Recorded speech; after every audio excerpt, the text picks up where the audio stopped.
Je voulais profiter de cette petite balade cueillette de champignons pour vous partager une idée qui peut aider pas mal de gens. Moi je sais que c'est une idée qui m'aurait vraiment aidé il y a 4 ans quand je me suis lancé dans la vie en fourgon aménagé. Et ce qu'on ira faire après, c'est qu'on ira faire un petit tour de notre campement. Je vous montrerai notre mode de vie en ce moment avec le fourgon aménagé, la tente, notre campement, comme ça pourra vous donner une idée. Je sais qu'il y a beaucoup de gens qui me suivent et qui aimeraient tenter l'aventure de l'habitat léger. Moi, ça fait maintenant peut-être 6-7 ans que je vis en habitat léger, parce que pendant 2 ans et demi, j'ai vécu dans une tente Uba NX vu que je voyageais. Donc on peut dire que c'est un habitat léger, mais plus sérieusement, ça va faire bientôt 5 ans qu'on vit avec Cindy dans le fourgon aménagé. Et depuis l'année dernière, on expérimente aussi le fait de vivre dans une tente, pour l'instant quelques semaines par an. Et c'est clair que vivre dans un habitat léger, c'est une bonne expérience. Déjà, pour ceux qui veulent expérimenter la simplicité, l'autonomie, c'est une bonne expérience de vie. Et puis pour beaucoup de gens, c'est aussi une façon, comme nous, de mettre de l'argent de côté pour un projet d'autonomie un peu plus important. Nous, si on vit en fourgon aménagé, c'est parce que c'est cool, on est content, on peut voyager. C'est un mode de vie qui coûte pas cher et ça nous rend possible le fait de mettre beaucoup d'argent de côté pour acheter une petite maison à la campagne dans quelques temps. Le problème, c'est que se lancer en habitat léger, c'est pas si simple que ça. Si tu veux vivre à l'année sur un terrain en habitat léger, en fait, le problème, c'est que c'est obligé d'être un terrain constructible. Sinon, il y a plein de gens aussi qui le font de façon illégale. Tu trouves un terrain tranquille, tu t'installes et puis tu vois ce qui se passe. Le problème, c'est que quand tu investis quelques milliers d'euros, t'as pas envie de te lever le matin et te dire est-ce que je vais être délogé aujourd'hui? Qu'est-ce qui va se passer? Donc normalement tu es obligé d'avoir un terrain constructible et si le but c'est d'y vivre quelques années pour acheter après plus tard une maison à la campagne, pour beaucoup de gens ça reste un frein, le fait de devoir acheter un terrain constructible juste pour mettre une petite yourte, un truc comme ça, c'est quand même pas top.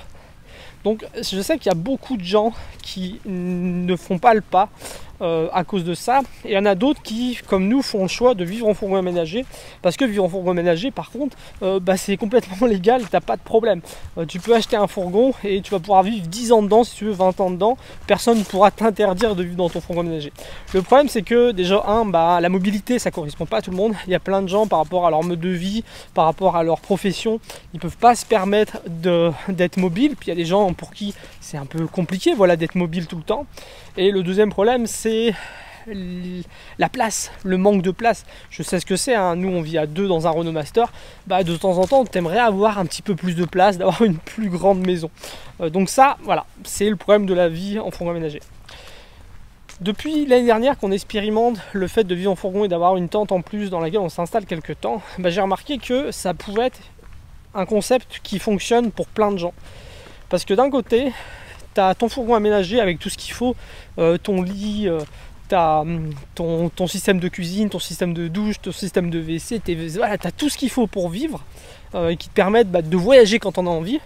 Et puis tu as la tente qui te permet de te poser quand tu as envie d'être plus posé, d'avoir plus de place, d'être sédentaire et puis de faire d'autres activités. Moi je sais que depuis qu'on a la tente, on fait plein de choses que on fait pas quand on est en fourgon. Là par exemple, je prends plaisir à cuisiner au feu de bois tous les jours, parce qu'on a plus de matériel.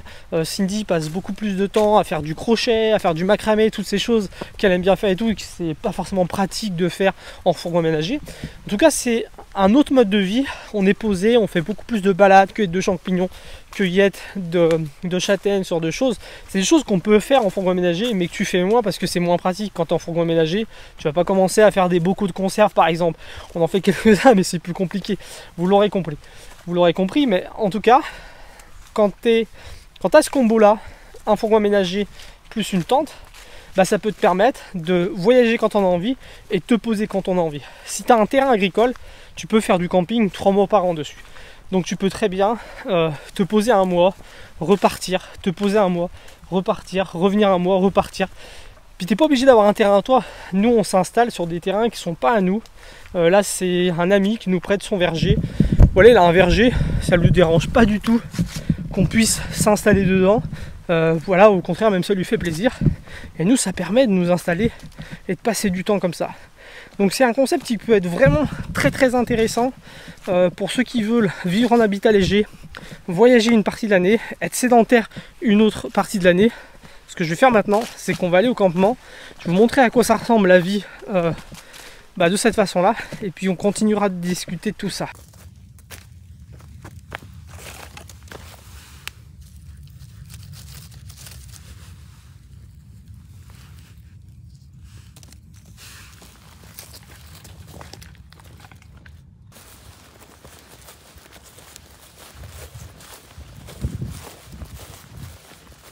C'est parti pour la visite du campement. Donc là, on a le camion que vous connaissez et que vous voyez dans nos vidéos. Et tout de suite devant, quand on sort du camion, on a la tente qui est installée. Et le petit campement là-bas. Allez, je vous fais le tour en direct. De façon toute simple. Juste ici. On a la petite cabine douche que d'habitude on a dans le camion. Avec nos petites toilettes. Et puis le soir, ça se transforme en douche. On ira voir un petit peu plus par là ce qui se passe juste après. La belle tente, la Sibley 500 Protec. La petite cueillette de tout à l'heure avec des châtaignes. Et là, on rentre dans la tente.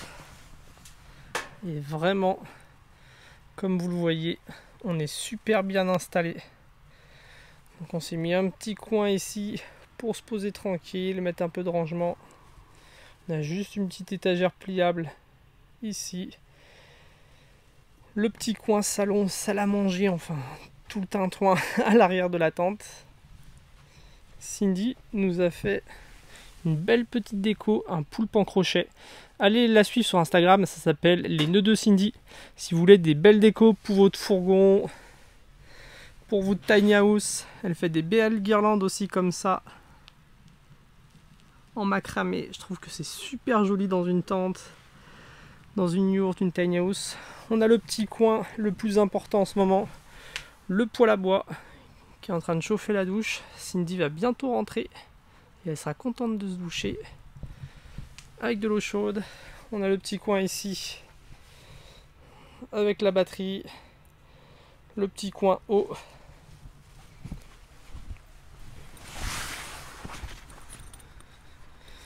Hop, juste ici on s'est installé